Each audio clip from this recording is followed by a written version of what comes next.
Avec vous sur Sud Radio pour le 10h midi et pour débattre et commenter l'actualité avec Jérôme Rivière, député européen du Rassemblement National. Bonjour. Alexis Poulain, journaliste, directeur de la publication du Monde Moderne. Et on vous retrouve tous les mercredis matins sur Sud Radio dans la matinale pour l'édito politique. Jean-Luc Benamias, membre de la Ligue des droits de l'homme, ancien membre du Conseil économique, social et environnemental. Bonjour. Et Jacques Miard, maire LR de Maisons-Laffitte. Toujours LR, Jacques Miard ? Il n'y a pas de problème, je n'ai pas pour habitude d'être une girouette, moi. Moi, bon, on va peut-être en dire un petit mot quand même de tout cela. Passe sanitaire, est-ce qu'on va finir par y arriver ? Vous avez vu que le conseil scientifique s'est prononcé en faveur d'un passe sanitaire temporaire, donc on va voir ce que ça va donner. Évidemment, aujourd'hui, Napoléon, tout le monde parle de Napoléon. Comment Emmanuel Macron va commémorer sans célébrer? Et oui, c'est compliqué, 200 ans après, c'est voilà. Et puis, faut-il légaliser le cannabis pour reprendre le contrôle des dealers, le contrôle aux dealers? On en a un petit peu parlé hier, mais le sujet aujourd'hui fait débat. On commence avec vos coups de cœur et vos coups de gueule. Jérôme, c'est un coup de cœur? Oui, c'est un coup de cœur pour l'industrie française, notre diplomatie à travers la vente des 30 Rafales de la société Dassault à l'Égypte. C'est une très belle réussite industrielle. C'est au-delà des emplois, je crois que c'est environ 7 ou 8 000 emplois sur 3 ans que garantit ce contrat. C'est un peu le fer de lance de notre diplomatie stratégique avec les alliés. C'est important pour la France de pouvoir proposer ce type d'armement à des pays alliés. On le voit avec la Grèce notamment, où ça nous permet d'occuper une position stratégique importante. On a tendance parfois un peu à se plaindre et à se dire que les produits qu'on fabrique ne fonctionnent pas toujours. Là, je crois que Dassault fait la démonstration avec sa résilience. Ça fait plus de 20 ans que cet appareil, cet avion d'armes est sorti, que la société avait raison, que l'État français d'ailleurs a eu raison de soutenir ce programme. Et je m'en réjouis. Voilà, c'est important d'éclairer, de faire un petit cocorico, surtout en cette journée du bicentenaire de Napoléon. C'est vendu à l'Égypte. On espère que l'Égypte restera notre allié. C'est aussi la question qu'on peut se poser. Mais justement, de fournir des matériels et des avions d'armes, c'est aussi une façon d'assurer un dialogue permanent avec ces pays. Ça ne garantit pas le fait que ça restera nos alliés, mais c'est un dialogue avec eux important, industriel et militaire. Oui, on a vendu des armes à l'Arabie Saoudite aussi, qui s'en sert pour aller au Yémen tuer des gens. Mais une arme, par nature, elle est faite pour essayer d'éviter un conflit, mais lorsqu'il y a un conflit, une guerre, ça tue des gens. C'est une guerre sans tuer des gens, ça n'existe pas. Vous vouliez réagir ? Juste pour rappeler qu'on avait vendu à la Libye et à M. Kadhafi, à l'époque des Mirages, un certain nombre de Mirages. On a vu la fin n'a pas été très brillante, c'est le moins qu'on puisse dire. Voilà. Après ça, en ce qui concerne les emplois, je suis d'accord qu'il y a quelque chose derrière tout ça qui est tout à fait valorisant pour la France. En ce qui concerne la diplomatie mondiale, je suis plus dubitatif. Oui, mais Jean-Luc, il faut quand même bien reconnaître que la société Dassault est une société d'avant-garde, qu'elle nous est enviée, que les Allemands aujourd'hui ont des prétentions pour obtenir les brevets de M. Dassault alors que c'est inadmissible, que les Américains cherchent des noises à Dassault à travers un certain nombre d'enquêtes plus ou moins tordues.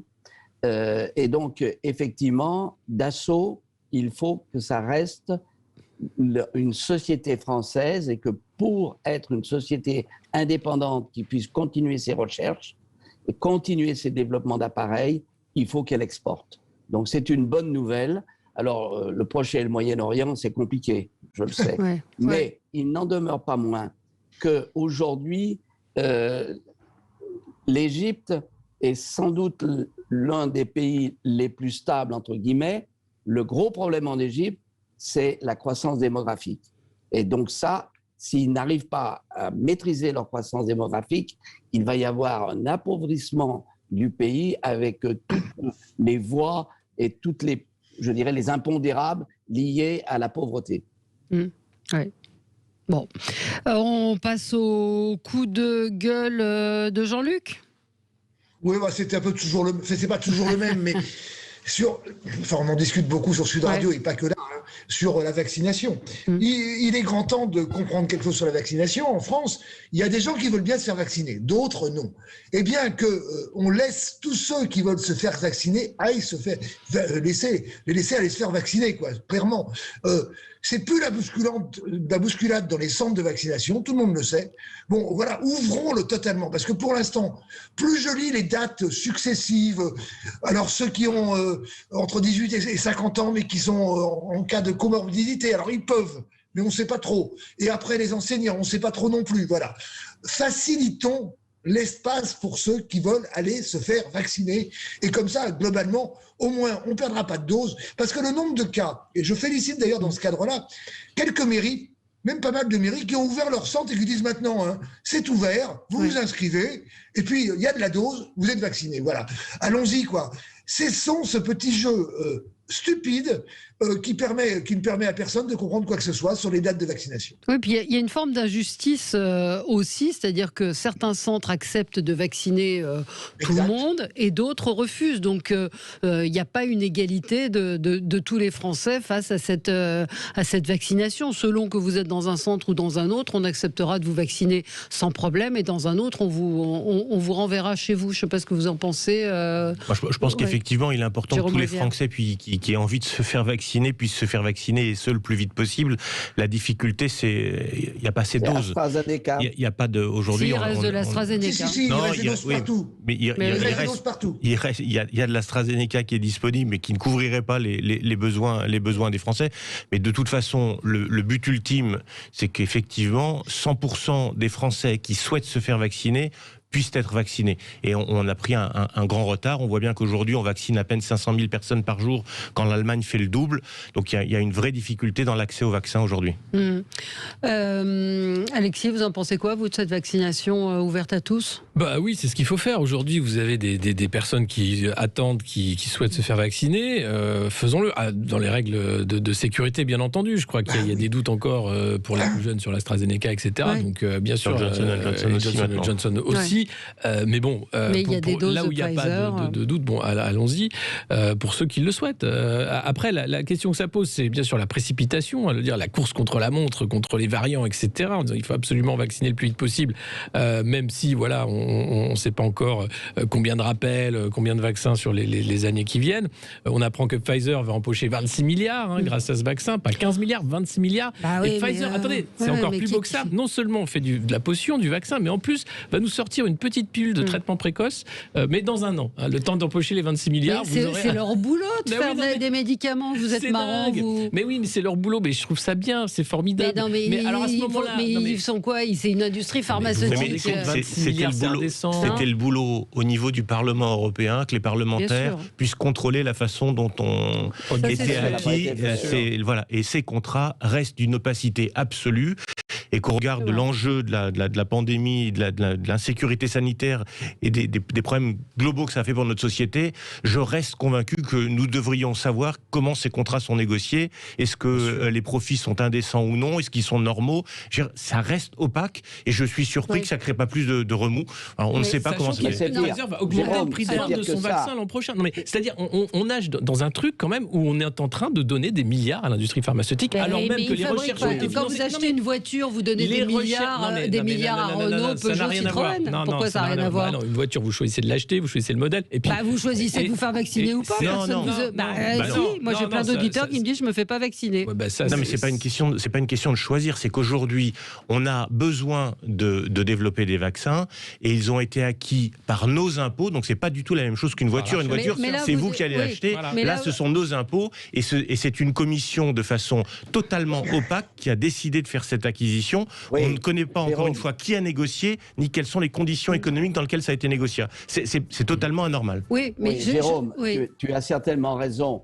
Il n'en demeure pas moins qu'il y a eu des investissements qui ont été faits à la fois par des capitaux publics et des capitaux privés. Donc il n'est pas immoral que ces sociétés retrouvent. Mais il y a toujours la possibilité d'avoir des licences et de négocier ces licences pour obtenir les vaccins en question. Alors, sur le retard à l'allumage, il a été total. Mais il y a pire que ça. J'ai entendu l'autre jour l'actuel secrétaire d'État aux affaires européennes, avoué qu'il n'avait jamais eu accès et qu'il n'avait pas contrôlé les contrats et qu'il ne les connaissait pas. Lorsqu'on donne un mandat à un mandataire, il faut que le mandant contrôle. Et c'est là où il y a un scandale prodigieux sur la naïveté française à l'égard de l'Union européenne. Allez, on marque une pause et on se retrouve dans un tout petit instant. À tout de suite. Avec vous sur Sud Radio pour le 10h midi. Nous débattons aujourd'hui avec Jérôme Ripoul. Pardon, Jérôme Ripoul.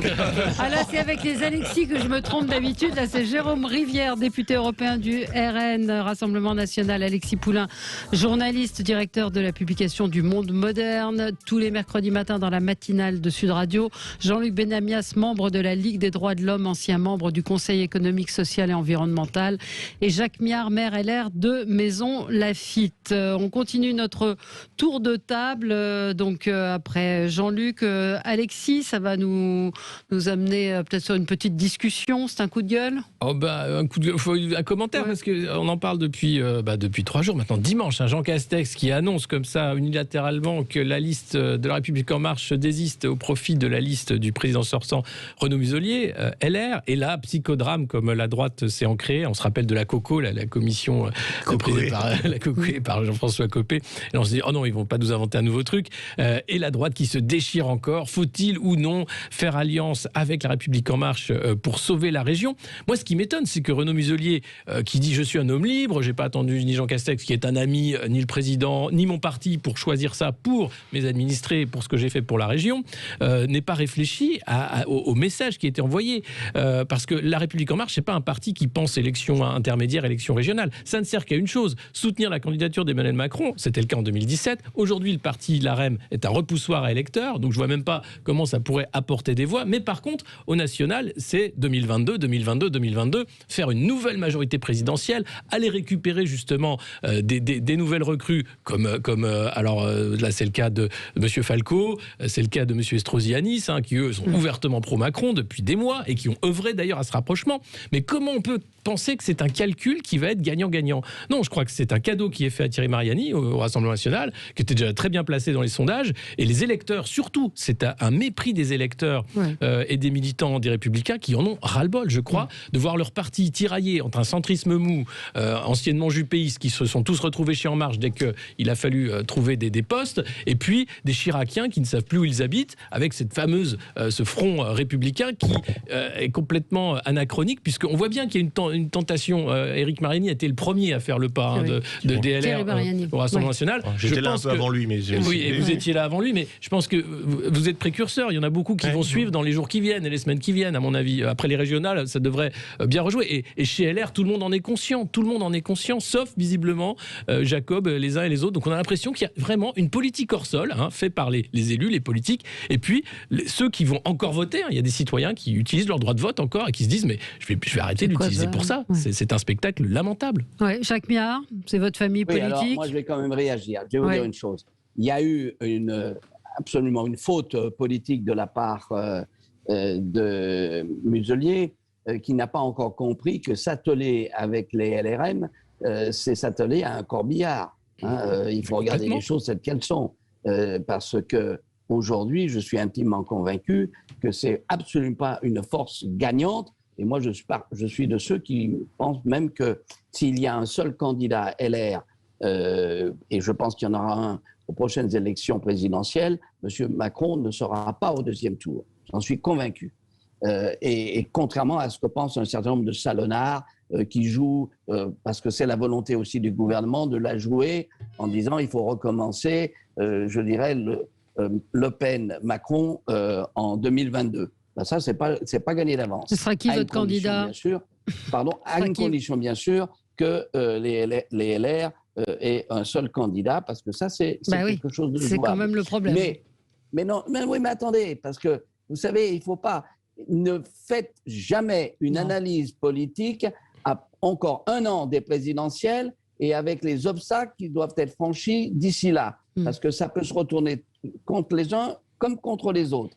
Maintenant, en PACA, il est évident que Muselier a fait une faute et que le résultat va être extrêmement incertain. Mais ce qui est certain, c'est que c'est aussi une gifle pour le Premier ministre, parce qu'il pensait faire une prise d'otage, c'est raté. Deuxièmement, qu'est-ce que représentent les gens qui rallient Macron aujourd'hui en termes électoraux? Rien. Que ce soit le maire, que ce soit Darmanin, ils n'ont plus de base électorale. Ils étaient des prises d'otages, comme Kouchner a été une prise d'otage. Non, une prise de guerre, plus qu'une prise d'otage. Ils sont en otage aussi. Oui. Ils sont en otage aussi, parce que c'est pas ça qui va les sauver. Donc, le problème, il est là. Donc, on est dans une situation qui va être extrêmement fluctuante et rien n'est calé. Donc, ce n'est pas la peine de sauter aux conclusions parce que personne ne les connaît. Oui, mais c'est pas très glorieux quand même ce qui s'est passé. Ça, je vous l'accorde. C'est quand même pour personne. Je pense qu'il y laissera des plumes, Muselier. Ah bah ça, c'est évident. Oui. Jean-Luc Benamias. Je ne crois même pas, parce que c'est un point politique. Et là, il s'est pris les pieds dans le tapis comme jamais. Oui, parce que c'était oui, non, je fusionne, et puis après c'est non, on ne m'a pas compris. Enfin, vous savez, je vais vous dire une chose. C'est assez incompréhensible. Je connais bien Jérôme. Ouais. Jérôme a pris une option qui n'est pas la mienne. Ouais. Mais le problème, c'est qu'il faut rester en cohérence de ligne politique. Et les camarades du PC, Jean-Luc, pourraient nous le dire. C'est un problème de cohérence. Donc, il faut rester cohérent. Mais non, mais Jean-Luc fait appel à l'homme de gauche. Voilà. Merci, t'as raison. Bon, allez, ça va, tout roule. Ouais. Et Jean-Luc, alors vous en pensez quoi? Vieux routier de la politique aussi. La décomposition du paysage politique français n'est pas terminée. Voilà. Et je parle de l'ensemble du paysage politique français. Je défie quiconque de comprendre quoi que ce soit à ce qui va se passer au niveau des élections régionales et départementales, peut-être en dehors des Hauts-de-France, où il y a une certaine unité de l'ensemble des formations qui se sont mis d'accord. Le reste du paysage politique départemental et régional est devenu totalement incompréhensible. On n'a pas encore atteint le fond de la piscine, bientôt on va l'atteindre. Et les formations politiques aujourd'hui, quelles qu'elles soient, ne pèsent plus grand-chose en termes de milliers d'adhérents ou de dizaines de milliers d'adhérents. Ah, voilà mais c'est même pas ça. Je finis, Jacques. Et donc, ce que j'en pense, c'est que, notamment en PACA, Renaud Muselier, là, a fait le pour et son contraire, ce qui rend encore la chose la plus incompréhensible possible. Chacun sait bien que, de toute façon, au niveau de la droite de Provence à de Côte d'Azur, entre Renaud Muselier et M. Éric Ciotti, il n'y a plus aucun accord possible. Oui. Je partage nombre de convictions avec Jacques et une analyse, c'est qu'il est bien tôt pour savoir ce qui se passera en 2022. Certes. Mais ce qui m'a marqué, moi, dans cette affaire, c'est notamment les derniers événements, hier soir, les communiqués auxquels on ne comprenait rien de Renaud Muselier. C'est le rapport qu'entretient ce parti, spécifiquement avec la vérité. C'est-à-dire qu'aujourd'hui, la vérité, c'est quand même la réalité profonde qui est devant nos yeux.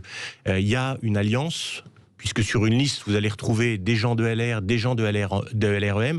Les électeurs, quels qu'ils soient, sont capables de voir les choses. Vous allez voir des noms qui sont des gens qui appartiennent à LREM, d'autres qui appartiennent à LR, qui seront sur les mêmes listes. Affirmer devant des caméras, devant les Français, il n'y a pas d'alliance, c'est institutionnaliser le mensonge. Et quand les politiques institutionnalisent le mensonge, il n'y a plus de repères, et ça crée d'abord un immense dégoût, et ça participe de cette abstention qui se généralise, et c'est très mauvais. Et derrière, il n'y a plus de respect pour l'homme politique une fois qu'il est élu, parce que vous ne croyez plus en sa parole. Et c'est l'une des raisons pour lesquelles j'avais quitté à l'époque l'UMP, c'est qu'on affirmait des tas de choses en campagne électorale, et qu'une fois au gouvernement, puisque j'ai été participé de la majorité de 2002 à 2007, nous n'appliquions pas le programme pour lequel nous avons été élus. Et c'est ce rapport à la vérité qui aujourd'hui pose un problème en politique, et qui participe de ce délitement de la France. Et hier, c'en était un symbole ultime, la façon dont Jacob et Muselier ont traité cet échec absolu et dramatique. Le rapport à la vérité, Marine Le Pen n'est pas la dernière non plus pour aussi sortir quelques fake news de temps en temps. Non, mais il y a quand même un moment... En politique, c'est très bien partagé. Mais je pense que moi, je fais une différence. Non. Je fais une différence entre ce qu'a été, je dirais, les bévues et les fautes de Muselier qui s'est pris les pieds dans le tapis et qui semble continuer à le faire, et celle de Jacob qui a toujours dit qu'il n'est pas question de s'allier. Et donc, le parti a réaffirmé la ligne pour tout le monde. Je rappelle que Pécresse, en Ile-de-France, pas d'alliance avec LRM. Laurent Wauquiez, pas d'alliance. Xavier Bertrand, pas d'alliance. Alors, bien sûr, il n'y a pas qu'à, mais je dirais qu'il y a 3 grandes régions, et non des moindres, qui maintiennent la ligne, pas d'alliance avec les macronistes, tout simplement parce que je crois qu'ils sont déjà les deux pieds dans les poubelles de l'histoire. Oui. Allez, on marque une pause et on se retrouve dans un instant. Ce sera votre coup de gueule, cher Jacques Miard, et ça nous entraînera sur le débat. Mais dans un petit instant, on marque une petite pause de pub. Oui, restez avec nous. Et oui, restez avec nous. Avec vous sur Sud Radio pour commenter l'actualité, le coup de gueule de Jacques Miard. Jacques Miard, c'est à vous. Il est très simple, mon coup de gueule. C'est ce qui s'est passé à Stalingrad avec les tirs de mortier de la part de résidents pour chasser les trafiquants. Mais je vais vous dire, ce qui me met en colère véritablement, c'est que cette affaire-là, ça fait des années que je le vois venir. Parce qu'il y a une chose qui est certaine, lorsque la sécurité a horreur du vide, comme la politique, donc elle est remplacée immédiatement, si ce n'est pas l'État qui maintient l'ordre, et je dirais sanctionne lourdement, eh bien, il ne faut pas s'étonner ensuite que ce soit le peuple lui-même qui dit « je pallie les manques de l'État », le laxisme de l'État. Et c'est ça qui me met en colère, c'est que ça devait venir, et c'est venu. Et quand on sait tout ce qui s'est passé dans les banlieues, où on a entendu des cris « tuez-les tous », flics racistes, colonialistes, etc., eh bien, on savait que ça venait, et là, les salons parisiens, c'est véritablement le silence, c'est le cynisme le plus total. Donc, ce qui s'est passé, pour moi, ce n'est pas la divine surprise, c'est malheureusement le fait que le peuple en a marre et qu'il va se défendre, et ça risque de dégénérer. Alors, je vais vous dire, moi, ce qui m'a mise très en colère sur cette affaire, c'est ce qui s'est passé hier soir. Hier soir, avec la patrouille de police. Une importante opération de police a été organisée place Stalingrad. C'est-à-dire que ça fait des mois, voire des années, que les habitants de Stalingrad dénoncent cette situation. Il ne se passe rien jusqu'à ce tir de mortier, et d'un seul coup, comme par hasard, on envoie les policiers. Mais c'est pire que ça. Alors, la commissaire du 19e dit l'opération était prévue depuis bien plus longtemps, etc. Mais comme par hasard. C'est du foutage de gueule. Je suis passé dans le quartier, j'avais des rendez-vous entre Jaurès et Stalingrad. Vous avez des quarts de CRS de gendarmes qui sont là à regarder si les gens ont le masque, et 50 mètres plus loin, vous les voyez, les points de deal. Ils sont à ciel ouvert sur des bancs, et tout le monde le sait. Et dans le quartier, les gens n'en peuvent plus, ça je comprends bien, les riverains, ça fait des années que ça commence à être un problème. La colline du Crac, elle est répertoriée, connue, mais c'est comme le reste de Paris, c'est-à-dire que, allez, c'est très bien, c'est circonscrit sur un territoire, on sait où c'est, donc on va laisser là chez les pauvres, en gros, et puis comme ça, on les regarde et on voit où ça va. Mais quand on entend Darmanin derrière dire qu'il s'attaque aux points de deal, c'est une vaste blague. Là, les points de deal, ils sont connus de tous. Ils se cachent même pas. Et les flics sont à côté. Donc, c'est quoi le but, en fait, de cette politique? Laisser pourrir? Faire que les gens en arrivent à bout et tirent à coups de mortier sur les dealers parce qu'ils n'en peuvent plus? Ou c'est les aider dans leur quotidien? On a rappelé ces phrases hier de Gérald Darmanin. La peur va changer de camp. Les dealers vont avoir peur. Pour l'instant, ils n'ont pas très peur. Mais c'est la politique d'Emmanuel Macron, Darmanin. C'est de la communication. Ils sont persuadés qu'avec des mots, ils vont convaincre les Français. La réalité, c'est que les policiers, si on leur disait d'aller demain matin s'attaquer à ces points de deal, ils savent exactement où ils sont et ils peuvent le faire. Mais le mauvais génie de ce gouvernement, c'est quand même Éric Dupond-Moretti, le garde des Sceaux, parce que derrière les policiers, il faut aussi se mettre à leur place. Ils arrêtent le dealer, le lendemain matin, le mec il est relâché et il revient faire son deal. Et il regarde le policier en disant tu peux faire ce que tu veux, de toute façon, je serai encore là. C'est un problème énorme avec la justice en France. Et on a un garde des Sceaux aujourd'hui qui est qui se préoccupe plus des gens qui sont en prison, qui se préoccupe plus du sort des délinquants que du sort des victimes, et qui n'a absolument pas en tête le rétablissement de l'ordre public en France. Donc cette chaîne de sécurité, elle est brisée. Et même si Darmanin avait l'intention de faire quelque chose, ça ne serait pas possible. Et ça, c'est Emmanuel Macron avec son en même temps. Il fait un peu de com policière d'un côté, et derrière, il envoie des signaux en disant mais regardez, je suis très très gentil, j'envoie personne en prison. Et c'est pour ça qu'on a un délitement en France, et ça amène à la tribune des généraux qui disent à un moment mais attendez, on n'en peut plus, regardez tout s'effondre. Parce que c'est une réalité. Emmanuel Macron, il n'est pas seul responsable. Ça fait des années que ça dure quand même. Emmanuel Macron, c'est lui qui donne les instructions. Il est président de la République. Ça fait des années que ça dure. À ce stade, en 2000, faut se souvenir, 2017, il y a 200 000 coups et blessures. 2019, 260 000, plus 30%. plus 30%. C'est considérable. Allez, ça, c'est le bilan d'Emmanuel Macron. Alors, juste la fin du papier du Parisien est formidable sur cette intervention de la patrouille et les déclarations de la commissaire du 19e. Alors, donc, on dit plusieurs patrouilles mobiles restent sur place et une statique avenue de Flandre afin d'éviter que les tirs de mortier ne se reproduisent. C'est-à-dire que le problème, c'est pas le deal, c'est les tirs de mortier des habitants qui se défendent. Donc, et les mortiers, je vous rappelle, qui, à l'automne dernier, devaient être interdits après les déclarations de Gérald Darmanin. Allez, Jean-Luc Benamias. Je reviens sur Stalingrad. J'ai vécu longtemps à Paris avant de vivre depuis 20 ans à Marseille. Et le local des Verts, quand j'étais responsable des Verts, était juste à côté. Ça fait 30 ans que ce lieu de deal, de violence, d'agression aussi, vous l'avez vu, il y a quelques mois, quelques années, un certain nombre de femmes étaient agressées régulièrement sur exactement le même endroit. C'est un lieu sur lequel les associations d'aide sanitaire par rapport à tous ceux qui sont malades, car il s'agit bien très souvent de malades, disent arrêtez là, il faut faire quelque chose qui s'apparente à des soins. Rien ne se passe. Ces lieux de deal, de violence, d'agression sexuelle et autres continuent jour après jour. C'est impossible là-bas de vivre normalement, de sortir avec ses enfants normalement, de sortir quand on est une femme seule, de sortir normalement. Voilà. Et cette situation perdure. Moi, je crois, et ça rejoindra le débat qu'on aura tout à l'heure, peut-être si on a le temps, sur la légalisation du cannabis. Allons-y.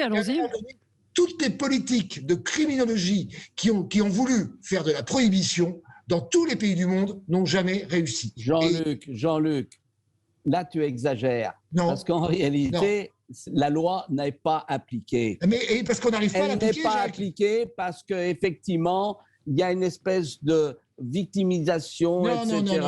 Non. Je vais te dire, quand on me dit qu'il faut lutter contre les grands trafiquants, d'accord, mais s'il n'y avait pas des consommateurs, il n'y aurait pas de grands trafiquants. Mais il y a des consommateurs, Jacques. Oui, alors les consommateurs, le problème, il y a un moment, et ça, je vais te le reprocher, pas à toi, mais à ta famille politique, c'est que fumer un joint, c'était tout à fait normal, c'était pas délictueux, etc. Or, comme tu le sais, dans le cannabis aujourd'hui, c'est devenu une drogue extrêmement dure avec fondamentalement ce qu'il y a maintenant dedans. Ce n'est plus à 0,5, mais c'est monté à 35 de THC. Bon. Et il faut sévir. Je suis désolé, il faut une sanction. Et quand on dit qu'il faut dépénaliser, qu'il faut libéraliser, va voir ce qui s'est passé dans un certain nombre d'États américains où ils l'ont fait. C'est une catastrophe. Donc il faut arrêter de se jouer. Et c'est pour ça que le Sénat et que l'ensemble des parlements américains ont voté pour la légalisation. Non. Premièrement, c'est pas l'ensemble des... Mais si. Mais non, c'est État par État. Mais pas du tout. Ça y est, c'est passé. C'est passé à l'Assemblée au Sénat, Jacques. Non, mais écoute-moi bien. Ce qui s'est passé dans certaines villes américaines où il y a eu une libéralisation, demande à Bauer, etc., à tous les criminologues, c'est une catastrophe. Bon, on va pas se mettre. Juste un mot sur Anne Soury, qui est une des adjointes à la santé à la ville de Paris, qui dit: je dénonce avec vigueur les tirs de mortier à Stalingrad. Bien évidemment. Donc c'est les tirs de mortier qu'on dénonce à Stalingrad. C'est incroyable. Voilà. Mais je voulais rebondir sur la légalisation, parce que c'est un débat important avec beaucoup de fausses idées.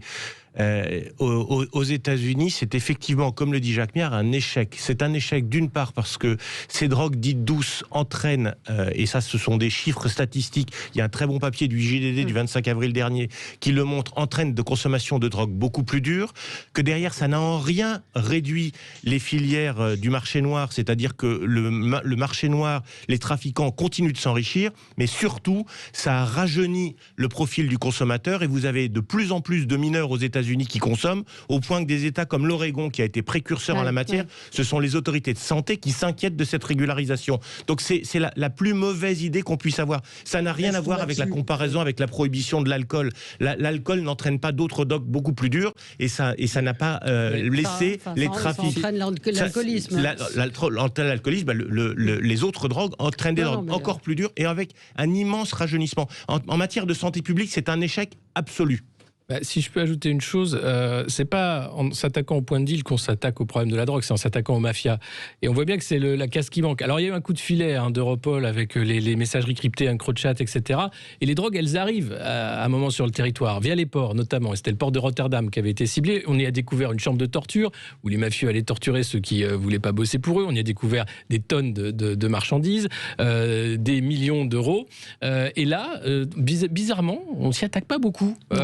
Finalement au point d'entrée. Alors qu'on sait très bien, ça rentre pas. Oui, enfin ce que disait Christine Bouillot hier, elle disait venez au Pertuis, vous allez voir quand il y a les contrôles, les queues de camions qu'il y a quand il y a des contrôles douaniers. Oui, donc c'est pas. Il y a pas 36 façons de le faire, mais avec Schengen, on a permis aussi l'accélération des trafics. Oui. Je partage 100% cet avis.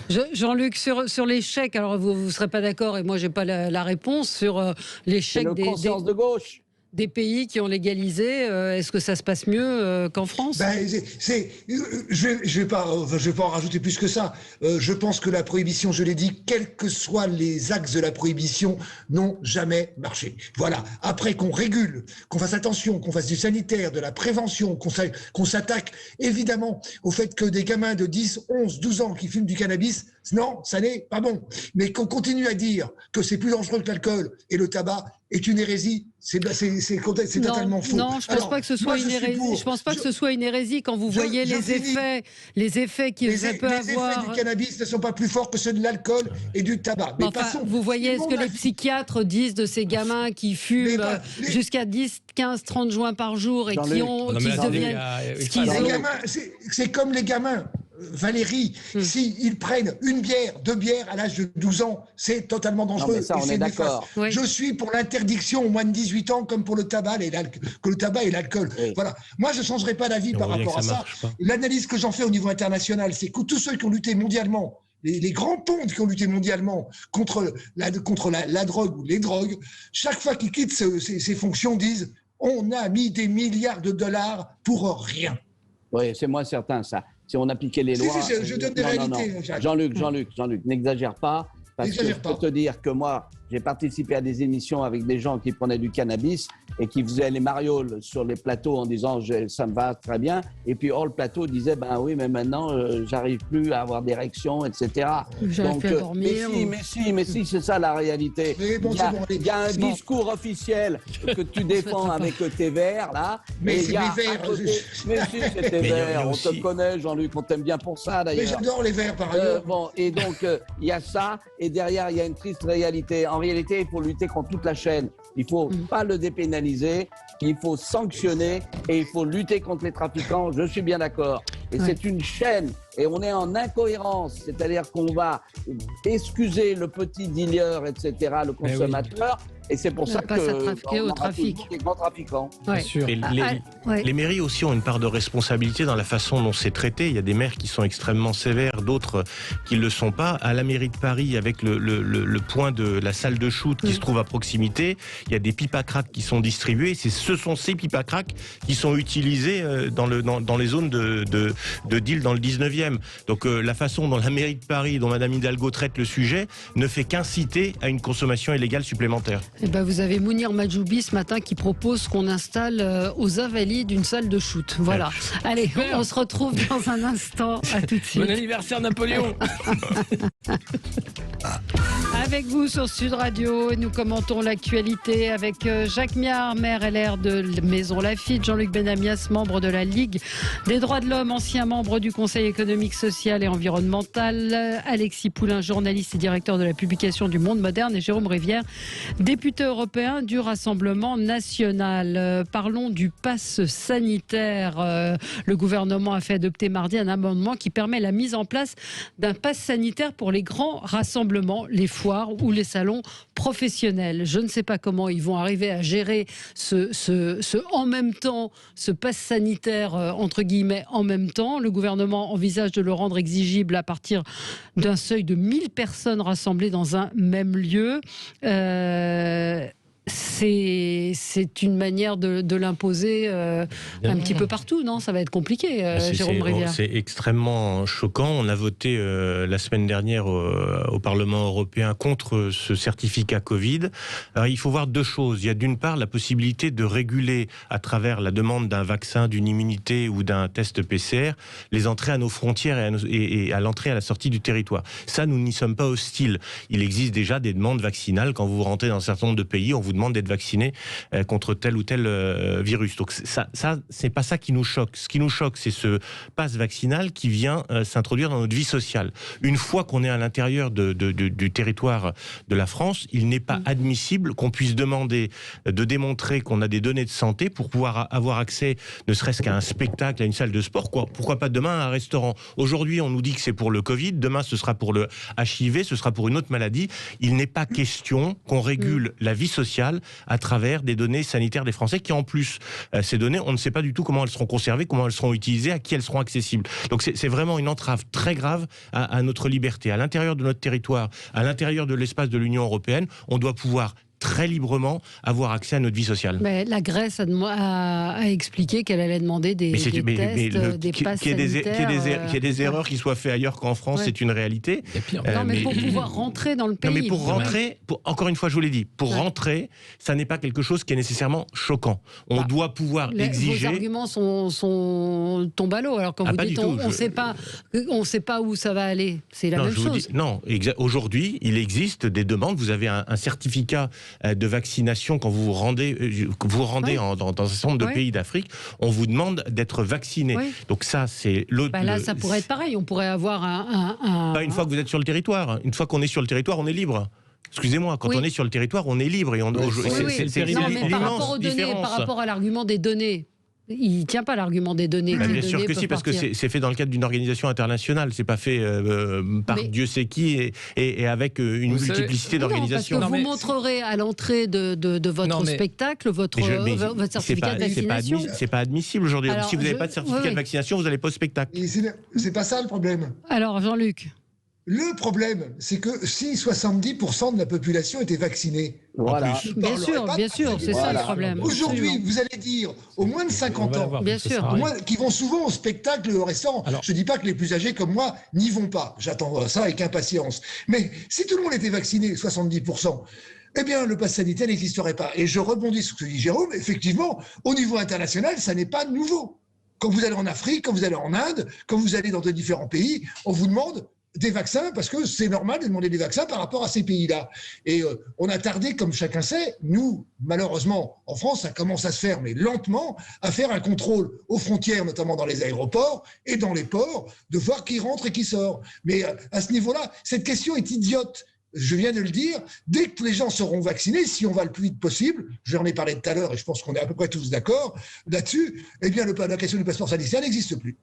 Oui. Mais pour moi, c'est une réalité. Alors, Jacques, allez-y, Jacques Miard.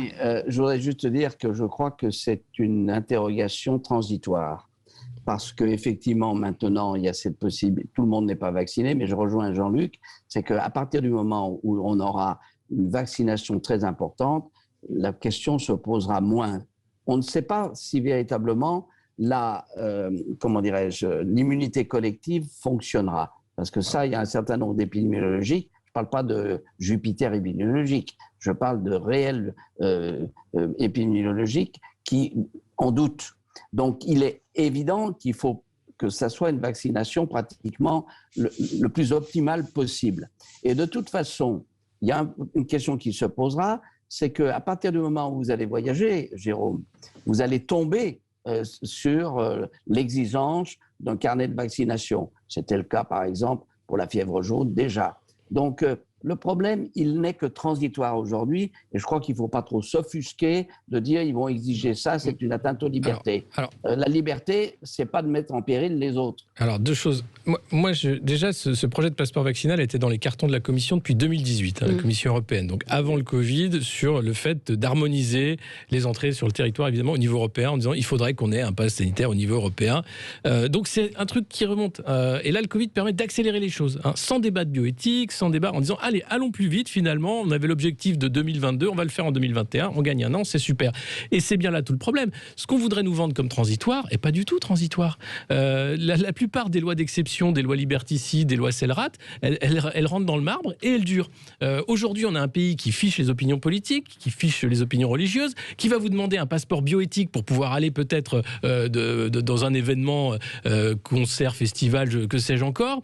Et tout ça, ça devrait être normal. Mais bordel, la France, c'est liberté, égalité, fraternité. L'égalité, on l'a plus avec ce passeport vaccinal, puisqu'il y aurait d'un côté les vaccinés. Aussi. Fraternité, ça veut dire ne pas contaminer les autres. Parlons-en de la fraternité. Ça veut dire ne pas contaminer les autres. Mais attendez, vacciner, ça ne veut pas dire que vous contaminez pas. Vacciner, vous pouvez contaminer. Oui, mais c'est quand même une réalité. On ne le sait pas. Non, mais si. Il y a plusieurs choses. C'est que ce virus, de toute façon, nous, on a fait le choix, enfin, Emmanuel Macron a fait le choix pour nous, de vivre avec. D'accord ? En disant le zéro Covid, ça coûte trop cher, c'est impossible, etc. Donc, on va vivre avec. Ok, avec des vaccins d'un côté qui protègent des formes graves, mais qui n'empêchent pas de transmettre la maladie ni de la choper. Mais de ne pas en mourir, de ne pas choper une maladie grave. Mais donc ça, c'est le choix individuel. D'accord, mais donc, le fait d'être vacciné... Oui, mais si vous, c'est le choix individuel, comment ça, c'est le choix individuel ? Puisque le vaccin ne vous empêche pas de transmettre la maladie, vous n'êtes pas en infraction à ce que vous appelez à juste titre la fraternité. Voilà. Si le vaccin vous garantissait que vous ne transmettiez pas aux autres, vous pourriez exiger des autres de prendre le vaccin. Or, le vaccin... est assez fallacieux. Il est réel. Sur la durée d'immunité du vaccin, on ne la connaît pas. Pas plus que si vous avez chopé le Covid, on ne sait pas combien de temps vous êtes immunisé. En fait, le virus, on continue de ne pas savoir grand-chose, d'accord ? Et on est en train de nous imposer des trucs, mais extrêmement dangereux, moralement, éthiquement, pour la construction sociale. On est en train d'empêcher les gens de bouger. Attends, la liberté d'aller et venir, c'est quand même la base. Oui, propos de Salonard, parce que je pense que les médecins ne sont pas tout à fait d'accord avec ce que vous dites. Vous tenez, que tu tiens... Parce qu'il faut regarder les choses qu'elles sont. Est-ce qu'il y a un certain nombre de normes qui s'appliquent à tout le monde ? Est-ce que tu vas contester, par exemple, le port de la ceinture quand tu conduis ? Non. Enfin, il faut arrêter. Bien sûr qu'il y a un problème réel, mais il n'en demeure pas moins que essayer d'avoir une politique sanitaire qui protège tout le monde, ça n'a rien de liberticide. Enfin, faut arrêter. Mais c'est pas une politique sanitaire. Non, mais votre argument de dire... que le Parlement soit consulté, oui, qu'il décide, oui, etc. Mais arrêtez avec ces propos à l'emporte-pièce sur les libertés qui sont mises à mal. Le Parlement européen n'a pas pu débattre du sujet. La Commission a demandé une procédure accélérée. Elle a été acceptée par la majorité du Parlement européen. On n'a débattu de rien. Aujourd'hui, nous abandonnons jour après jour l'ensemble des pans entiers de nos libertés publiques sans qu'il y ait de discussion, sans que ce soit véritablement débattu ni par des parlementaires ni au sein de la société. C'est totalement anormal. Il n'en demeure pas moins que l'objectif est d'avoir une politique sanitaire qui protège le maximum. Mais votre argument, il est pas bon. Hein. Quand vous dites que ça n'empêche pas la transmission, si, il empêche la transmission. Non, il la limite. Il l'empêche pas. Il la limite. Il la limite. C'est déjà énorme de la limiter, la transmission. C'est énorme, mais ça ne veut pas dire. Arrêtez de jouer les gauchistes là. Mais je joue pas les. Non, mais déjà au niveau du droit international. Ok, on a dit maintenant, si vous êtes vacciné Pfizer, ça va. Si vous êtes vacciné Sputnik V, ça va pas. Ça rentre pas dans les cases. C'est quoi ça ? C'est de la géopolitique, c'est pas une politique sanitaire. Et puis empêcher les gens d'aller venir. Mais non, c'est le sujet. C'est caché derrière une politique sanitaire. Il y a une politique de contrôle des populations et de fermeture des frontières qui ne se dit pas son nom. Regardez, aux États-Unis, vous avez des États qui ont légiféré contre le pass sanitaire. Et l'Europe dit, mais les touristes américains vont pouvoir venir quand ils veulent. Mais avec quel pass du coup ? Comment on fait ? Comment on fait ? Au niveau du droit international, déjà là, vous avez des problèmes. Floride, 21 millions d'habitants. La législature de Floride et le gouverneur Ron DeSantis ont passé un texte contre. Et si un commerce ou une église ou n'importe quelle organisation réclame la preuve qu'on a été vacciné, c'est $5 000 d'amende. Donc ça veut dire que la France ne veut pas de gens qui viennent de Floride ? Or, elle a dit à tous les ressortissants américains, vous pouvez venir. Alors comment on fait ? Non, elle a dit à condition d'être aux normes. D'être aux normes, c'est-à-dire d'avoir un PCR. Mais on n'est pas des machines. Enfin, cette idée de normer les gens de manière perpétuelle dans la bioéthique. Non, mais le côté, je veux bien, on met des puces aux chats, aux chiens. Maintenant, on va foutre des passeports sanitaires aux humains. Il y a des caméras partout. À un moment, cette société du bien-être, soi-disant pour le bien-être de tout le monde, c'est un enfer qu'on est en train de créer. Un enfer. Mais allez dans les hôpitaux voir les gens qui crèvent. Allez voir dans les hôpitaux les gens qui crèvent. Mais il y en a. Mais ça n'empêchera pas qu'il y ait des gens qui crèvent quotidiennement. Si vous les limiterez, on n'aura pas 100 000. Alors, on les limitera, évidemment, Bah avec oui. les traitements précoces, avec peut-être des vaccins qui vont être améliorés. L'exemple d'Israël, ça dit quoi? Valérie, ce que vous proposez là, c'est la politique de l'émotion. C'est-à-dire, bien sûr que si, mais bien sûr que si.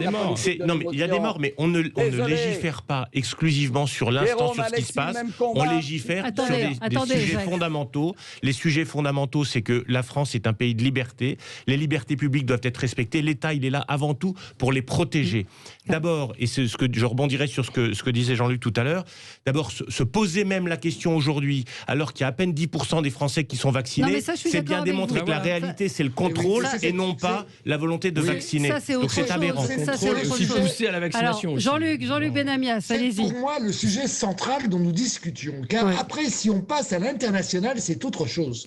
Autre chose. Ça va on avec. discutait, Jérôme l'a dit, tout le monde l'a dit. C'est une autre situation de contrôle par rapport à des virus qui vont, celui-là comme d'autres, qui pourraient revenir. Mais au niveau de notre État hexagonal et de l'Hexagone, je m'excuse, tant qu'il n'y aura pas de vaccination globale telle qu'on l'a définie, j'en parle, mais pas que moi, eh bien écoutez, le pass sanitaire ne peut pas exister sinon.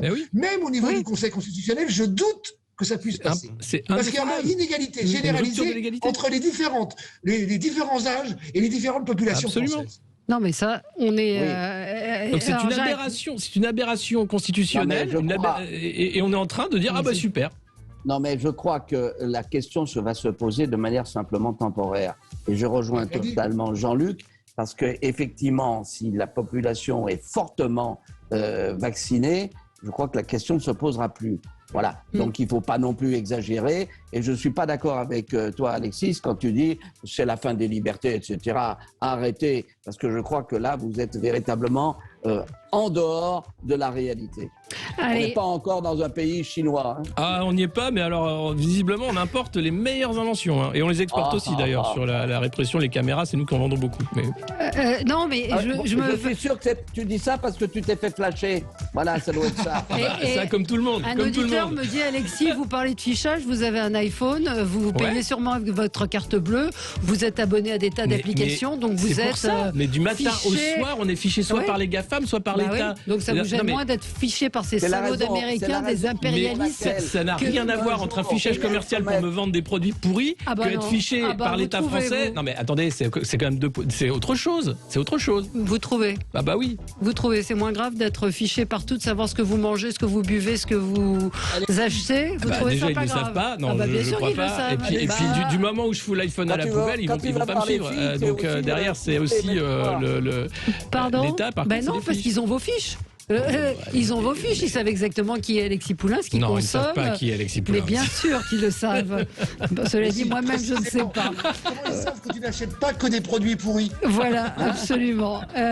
Bon, moi, je me fais pourrir totalement sur les réseaux en disant que je suis acheté par tout, qu'il y a des médecins qui me lobotomisent. Non, le principe de réalité, il est que j'ai des gens autour de moi qui sont morts, des gens qui ont eu un Covid long et des gens jeunes qui n'avaient aucune comorbidité. J'ai eu une jeune femme hier qui m'a raconté que ça avait été épouvantable. Donc voilà, c'est pas seulement la mort, c'est cette maladie qui est et la contagion qui existe et qui est là. Donc après, c'est la liberté de chacun. Oui. J'adore les réactions des Gaulois réfractaires parce que ça montre qu'il y a des réactions. Mais il ne faut pas s'en tenir qu'aux réactions, il faut aussi regarder où on va et pour quelles raisons. Ouais.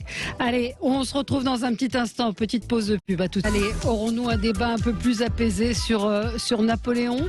Il faut quand même en dire quelques mots.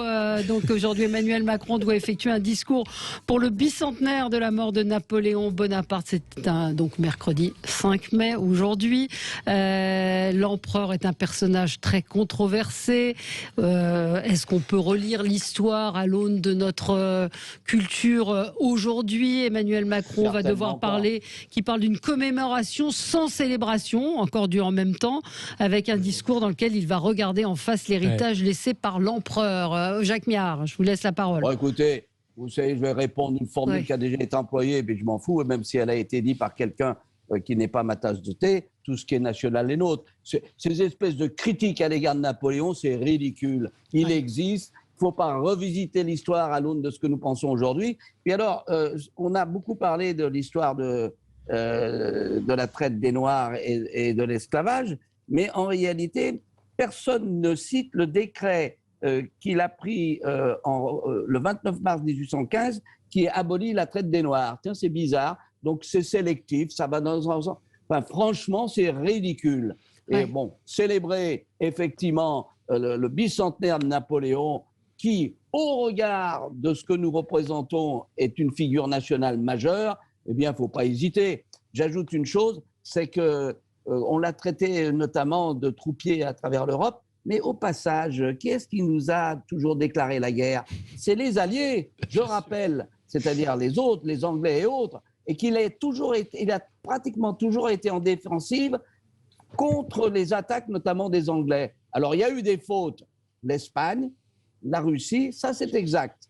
Mais il n'en demeure pas moins que moi, je le prends tel qu'il est, et puis je suis bonapartiste, c'est pas napoléonien. Donc, je préfère effectivement avoir le général de la Révolution que Napoléon couronné et qui renoue avec les traditions monarchistes. Mais il n'en demeure pas moins, il est là, et puis c'est tout.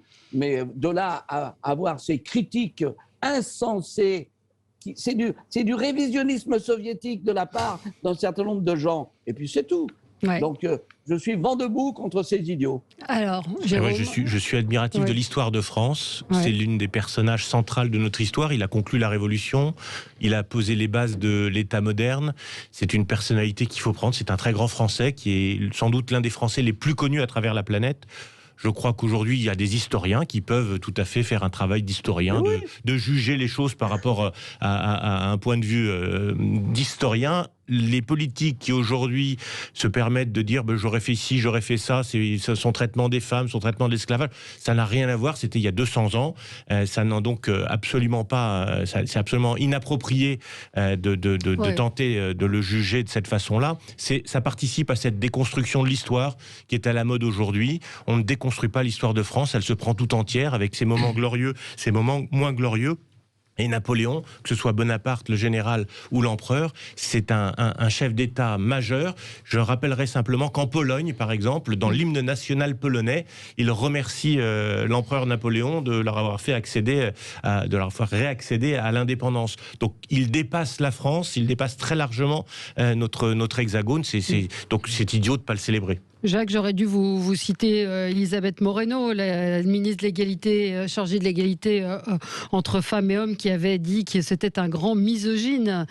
Donc voilà. C'est ce qui permet d'exister, vous voyez. Voilà. C'est ce qui permet à cette femme d'exister. Alors voilà, il fallait bien que Napoléon soit misogyne pour que les féministes se révoltent. Donc quelque part, il y a de la dialectique, vous voyez ce que je veux dire? Ouais. Non mais alors il y a deux choses. Alors déjà, Emmanuel Macron, en même temps, avec son commémorer, c'est pas célébré. Moi, ça m'a rappelé le sucer, c'est pas tromper. C'est un peu le même truc. Et on peut tout à fait célébrer Napoléon parce que il faut pas avoir l'histoire honteuse. Et Emmanuel Macron, c'est ce président qui disait qu'il n'y a pas de culture française. C'est quand même pas rien de dire ça et d'être président de la République française. Donc je crois que non, il fait partie et de l'histoire et de la culture, et pas seulement française, européenne, comme vous venez de le rappeler. Et donc oui, les historiens peuvent se régaler puisqu'il a fait le trait d'union entre le 18e et le 19e, entre la Révolution, la Restauration et puis la République, qu'il est un pan important, alors pas à lui seul, mais tout ce qu'il a pu mettre en place, tout ce que ça dit de notre pays. Et aujourd'hui, qu'est-ce que ça dit de notre pays? Ces faux débats sur la misogynie, sur machin, etc. Ce besoin de célébration, c'est qu'on a un vide, on est un pays devenu vide, avec ce besoin de commémorer des grandes figures, honteusement en plus, parce qu'il ne faudrait pas le faire correctement. Je ne vois pas pourquoi on devrait être honteux par rapport à Napoléon. Il y a suffisamment de critiques dans les livres d'historiens, on apprend suffisamment de choses sur lui et quotidiennement. On peut l'aimer, ne pas l'aimer pour ce qu'il a fait, mais il fait partie de notre culture et de notre histoire, et pas seulement en France, mais aussi en Europe. Donc c'est complètement ridicule d'être honteux par rapport à ça. Oui. Jean-Luc, allez. Non, je regarde ça avec un œil d'historien. J'ai fait un peu d'histoire dans ma vie. Moi, j'ai aucun problème avec le fait de parler des grands hommes ou des grandes femmes de ce pays, avec leur côté négatif et leur côté positif. Aucun problème. Parce que si on faisait ça sur Foch, sur Clémenceau, sur Jules Ferry, et je pourrais vous en citer plein d'autres, sur le général de Gaulle, on pourrait trouver évidemment de nombreuses failles par rapport à tout ça. Hier, il y avait une très bonne émission sur France 2 sur la résistance, qui était qui était un sujet pour le moins complexe. Voilà, moi je n'ai aucun état d'âme pour être à la fois avoir un regard d'historien par rapport à ce qu'était Napoléon. Évidemment, Napoléon sur la place publique mondiale, il a existé, il existe encore. Hein. Oui. Ouais. Gengis Khan aussi. Oui. Pardon ? Gengis Khan aussi. Mais il est obligé, Emmanuel Macron, de faire du en même temps, parce qu'il ne va pas froisser une partie de son électorat qui. Mais c'est pitoyable de faire en même temps. Qui froisse ? Valérie Froissé qui est une impasse. Il est président de la République française. Oui, on a l'impression qu'il a honte de ce pays à chaque fois. Quand on vous dit qu'il ne va pas commémorer, qu'il va commémorer mais pas célébrer, ça veut bien dire qu'il est gêné aux entournures. Ben, s'il est gêné, il a qu'à changer de boulot. Il y a d'autres pays. Il peut être président de l'Allemagne. Il peut faire autre chose. C'est de la sémantique. Hein. C'est de la sémantique. Non, je pense qu'il cède à cette culture woke qui est le grand truc à la mode, mais qui, à mon avis, est une toute petite, une infime minorité de gens, et au nom de leur activisme et de leur importance supposée, il est en train de faire des concessions essentielles qui déconstruisent, encore une fois, notre société, son identité, et c'est cette débâcle de notre société que dénonçait, je reviens encore une fois, cette tribune qui est sortie il y a une quinzaine de jours, parce que les Français ont tous le sentiment que les choses vont mal, et ça participe de ce mal-être français. Oui, donc on va voir les mots qu'il prononcera. Cette tribune est plus dangereuse que Napoléon. Hein. Pardon ? Ouais, enfin, et puis, le 5 mai, il faut rappeler, c'est une... Jacques Niard. Le 5 mai, il faut rappeler, c'est parisiens qui je dirais bien qu'ils font de l'onanisme personnel, tu vois. Alexis, je voulais rappeler que le 5 mai, c'est aussi une autre date de commémoration, c'est la naissance de Karl Marx aussi. Bon anniversaire, Karl. Allons-y. Et c'est la journée nationale du lavage des mains aussi. Donc voilà, il se passe beaucoup de choses en ce 5 mai. Voilà.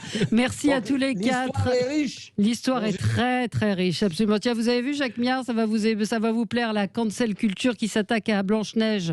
Vous savez que le parc Disney, les parcs Disney ont ouvert leurs portes aux États-Unis.